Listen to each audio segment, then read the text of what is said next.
तो आज के इस लेक्चर में हम देखेंगे कि कैसे शियर फोर्स डायग्राम से हम लोडिंग डायग्राम और बेंडिंग मोमेंट डायग्राम बना सकते हैं। लेकिन उससे पहले हमें कुछ ऐसे पॉइंट्स की ज़रूरत है जो हमारी मदद करेंगे लोडिंग डायग्राम और बेंडिंग मोमेंट डायग्राम को बनाने में। Right, so let's dive into this lecture. तो जो हमारा सबसे पहला और मोस्ट इंपॉर्टेंट पॉइंट है वो ये है कि अगर आपको शियर फोर्स डायग्राम गिवन है और उस डायग्राम में कहीं किसी पॉइंट पे सडन राइज या सडन फॉल है, फॉर एग्जांपल आपको इस तरह से गिवन है डायग्राम और उसमें एकदम से ऐसा राइज आ रहा है या एकदम से ऐसा फॉल आ रहा है, तो इसका मतलब उसके लोडिंग डायग्राम में इस पॉइंट पे और इस पॉइंट पे कोई रिएक्शन या पॉइंट लोड गिवन है। अगर वो अपवर्ड है तो वो सडन राइज देगा, अगर वो डाउनवर्ड है तो वो सडन फॉल देगा। जनरली जो अपवर्ड कॉन्सेंट्रेटेड लोड्स होते हैं वो रिएक्शंस ही होते हैं या सपोर्ट पे जो रिएक्शन लग रहे होते हैं, और जो डाउनवर्ड होते हैं वो रिएक्शन या सपोर्ट में से दोनों कुछ भी हो सकता है। ऑलराइट, तो ये हमारा पहला पॉइंट कि अगर आपको शियर फोर्स डायग्राम में सडन राइज या फॉल देखने को मिले तो इसका मतलब वहाँ पे कॉन्सेंट्रेटेड पॉइंट लोड लग रहा है उसके लोडिंग डायग्राम में।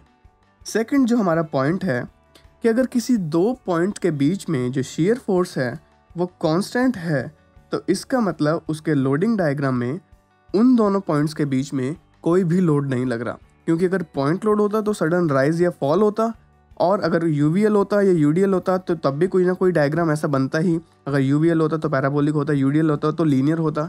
लेकिन अगर कुछ भी नहीं है तो इसका मतलब उसके बीच में कोई भी लोडिंग नहीं है। तो ए या बी पॉइंट के बीच में जो लोडिंग है वो कुछ भी नहीं है, सिर्फ ए और बी पॉइंट पे लोडिंग या रिएक्शंस लग रहे हैं। अगर ये हमारा शियर फोर्स डायग्राम कांस्टेंट है तो कोई भी लोडिंग नहीं लग रही है ए और बी के बीच में।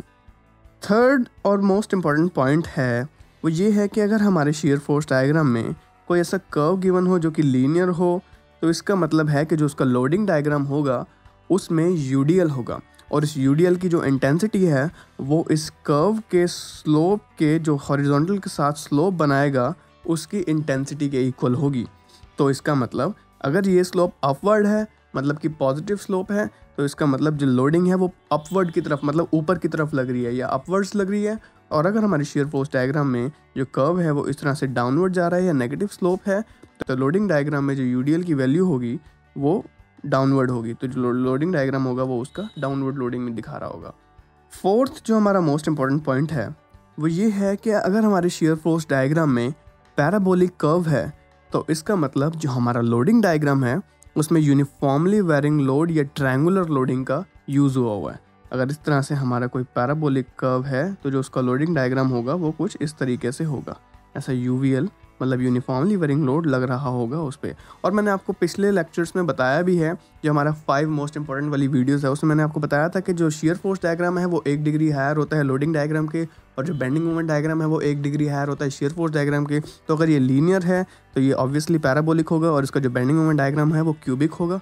तो यही मतलब कुछ ऐसे पॉइंट्स हैं जो आपको हमेशा ध्यान में रखने हैं शियर फोर्स और बेंडिंग मोमेंट डायग्राम ड्रॉ करते हो। तो मतलब आपको एक्चुअली में पता चल जाएगा कि हम जो क्वेश्चन कर रहे हैं वो सही है, या मतलब आप ऐसे ही लोडिंग डायग्राम देखोगे तो आपके दिमाग में फिगर्स आनी शुरू हो जाएंगी कि क्या क्या उसकी जो बेंडिंग मोमेंट और शियर फोर्स डायग्राम है वो हो सकते हैं। ठीक है, तो ये 4 मोस्ट इंपॉर्टेंट पॉइंट्स हो गए। 5वां और छठा है 5 पॉइंट जो कहता है वो ये है कि अगर हमारे शियर फोर्स डायग्राम में क्यूबिक कर्व है, क्यूबिक पैराबोलिक कर्व है, तो जो उसका लोडिंग डायग्राम होगा वो पैराबोलिक होगा, उसकी जो लोडिंग होगी वो पैराबोलिक लोडिंग होगी। वही बात आ गई, 1 degree higher than loading diagram and bending moment is 1 degree higher than shear force diagram. तो ये 2 डिग्री का कर्व हो गया, तो ये 3 डिग्री का कर्व हो गया। जो शियर फोर्स डायग्राम है वो 3 डिग्री का कर्व हो गया। 6 जो हमारा मोस्ट इंपॉर्टेंट पॉइंट है वो ये कहता है कि हमने सारी लोडिंग तो फाइंड आउट कर ली। हमने ये फाइंड आउट कर लिया कि पॉइंट लोड कहाँ लग रहा है, यूडीएल कहाँ लग रहा है, कहाँ पे लोड नहीं लग रहा, कहाँ पे हमारा यूवीएल लग रहा है, कहाँ पे हमारा पैराबोलिक लोडिंग लग रही है। जो छठा पॉइंट है वो ये कहता है कि अब हमें फाइंड आउट करना है वो पॉइंट्स जहाँ पे मोमेंट 0 हो सकते हैं। अगर मोमेंट 0 आ रहे हैं किसी पॉइंट पे तो इसका मतलब वहाँ पे पिन सपोर्ट या रोलर सपोर्ट यूज़ हो रहा है, और अगर हमारे मोमेंट 0 नहीं आ रहे तो इसका मतलब वहाँ पे फिक्स्ड सपोर्ट यूज़ हो रहा है। तो ये 6 पॉइंट्स हैं मोस्ट इम्पॉर्टेंट। इन्हीं को ध्यान में रखते हुए हम नेक्स्ट लेक्चर में एक क्वेश्चन सॉल्व करेंगे जिससे हम ये फाइंड आउट करेंगे कि शियर फोर्स डायग्राम को देख के लोडिंग डायग्राम और उसी का ही बेंडिंग मोमेंट डायग्राम कैसे फाइंड आउट कर सकते हैं।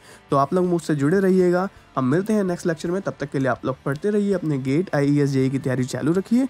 मिलते हैं नेक्स्ट लेक्चर में।